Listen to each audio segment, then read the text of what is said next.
Pilipinas ang may pinakamalalang traffic sa buong Asia batay sa TomTom Traffic Index 2025. Ano kaya ang epekto nito sa ekonomiya at buhay ng mga Pilipino? Alamin sa Agenda Report ni Lian Bustillos.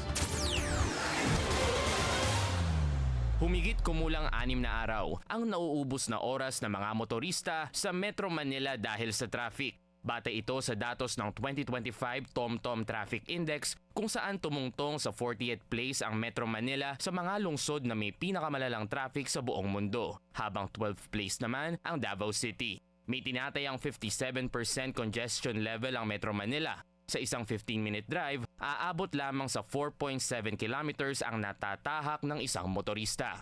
Umaabot sa 143 hours per year ang nasasayang sa traffic, mas mataas kesa sa 127 hours noong 2024. Mas malala raw ang sitwasyon sa Davao City. Para sa 2025, nagtala ito ng 66% congestion level, kung saan 4.4 kilometers lamang ang average na natatahak kada 15 minutes. Umaabot sa 168 hours per year ang nauubos sa traffic, mas mataas din kumpara sa 136 hours nito noong 2024. Ayon sa ulat, ang Pilipinas ang pinaka-traffic congested na bansa sa Asia, sinusundan ng India at Singapore. Para mas maunawaan ang mga numerong ito, nilapitan namin si Don, isang motorista sa Metro Manila, para dinggin ang kanyang mga karanasan sa pagmamaneho sa loob ng lungsod. Sobrang congested na ng Manila. Parang every lugar sa Manila is puro kotse na talaga. Sama pa ng mga public utility vehicles na nagsisiksikan sa daan. Sa kwento ni Don, minsan na raw siyang naipit sa traffic ng halos 3 oras mula Manila hanggang Pasay. Dahil maliban sa dami ng motoristang nagigit-gitan, malaking abala rin daw ang sabay-sabay na construction ng mga daan. At marami raw dito ay inaabot pa ng ilang buwan bago makumpuni.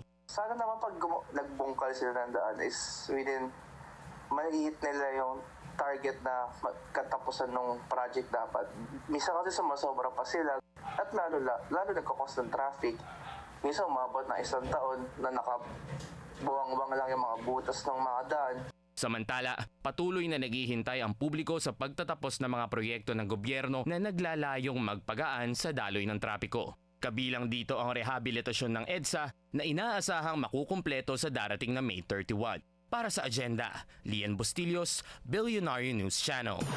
Manatiling nakatutok sa Billionaire News Channel. Sumubaybay sa aming social media accounts at mag-subscribe sa aming YouTube channel para sa mga eksklusibong balita at storya.